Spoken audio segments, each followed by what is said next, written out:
You know what, Dolores? I made money today. How are we doing today, guys? Welcome. This is going to be another video from Viper Investors. I'm one of the partners and I'm here to let you guys know how my trade day went and also give y'all an overview of the market. If you guys haven't subscribed, make sure y'all do leave a comment, and if y'all haven't followed us on Instagram, it's also at Viper Investors. Okay, let's get to it.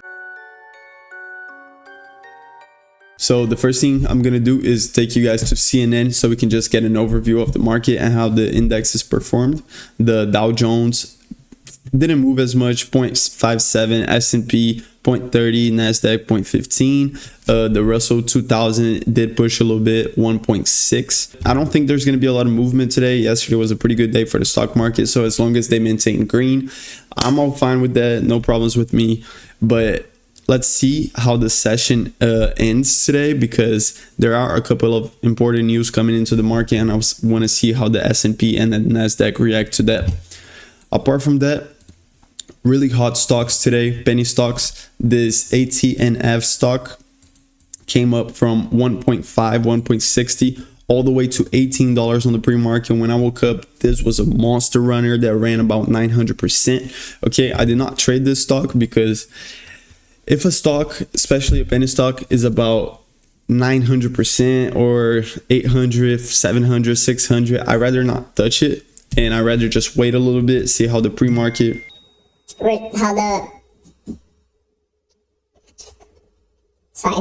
rather see how the market responds to the pre-market action, because if y'all see over here, on the 15-minute candle, it looks super attractive, right? We saw this stock have a huge move and it was probably going to tank a little bit and then go up, or maybe we're just going to see some consolidation throughout the day. But even though the stock does not look like it did a lot of move, you need to remember, whenever you're trading shares or even call options on a stock like this, we need to know that even this move right here matters, right? It doesn't seem like a lot, but this was a $4 move. So just pay attention to these little drawbacks the stock may have, because you can make a lot of money on these, but you can also lose a lot. So you need to be super careful. You need to use risk management really, really well and not let the stock take advantage of you, okay? I am in control of me! Okay.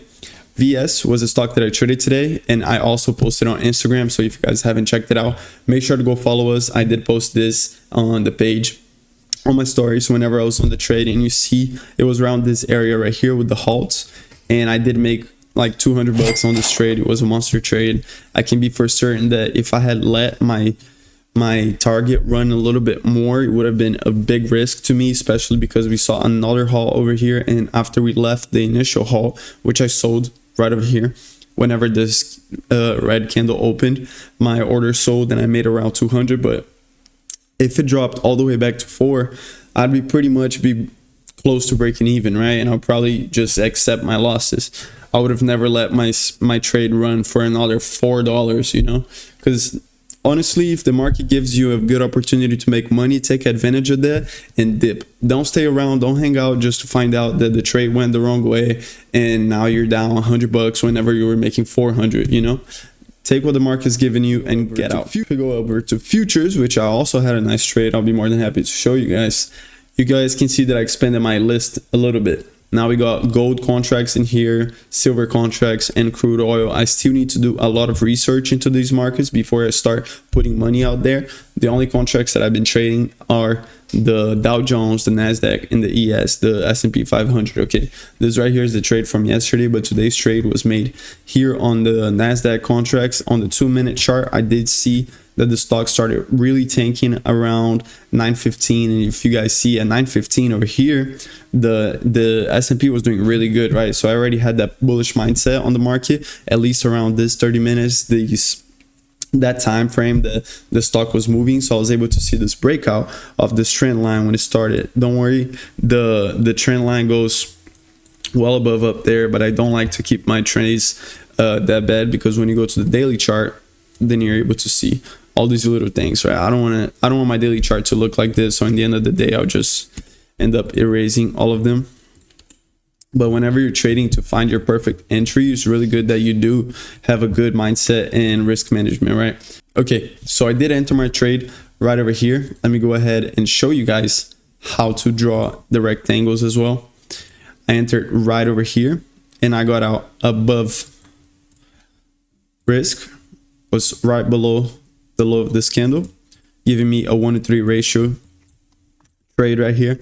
I entered right here, and then I saw the stock kind of getting rejected by VWAP, but I was completely fine because I had a perfect entry. Actually, it was a very good entry. I did wait for the stock to bounce back, and as soon as he did, we're able to see this nice push. These little two lines that I drew over here, if we take a look on the 15-minute, you can see that those two lines are the same lines that we saw a lot of movement over here with the rejection. It also presents itself back here, and back here, okay? Every time that the stock has touched this line, it either reverted or followed its trend. So it's a very important point for the stock that is trading around right now. And you can see we might see a little pullback to the upside after this huge drop. You know, we did see a lot of drops, so we might get a nice pullback before seeing a little bit more tank on the Nasdaq. Stay alert, pay attention to what you guys are trading. Don't just trade any cent out there.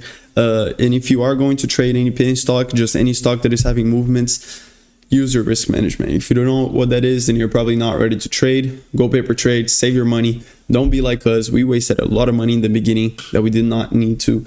Now, when I'm going to these other commodities to trade, like futures or different things like contracts, options, I want to start really slow, right? I'm not going to come here and just boom, blow another account, blow something else. Go ahead and start. Whenever I get to it, let me go ahead and start with a negative $5,000 account. No, it's not going to be like that this time. And you guys are going to follow me through every step of the way.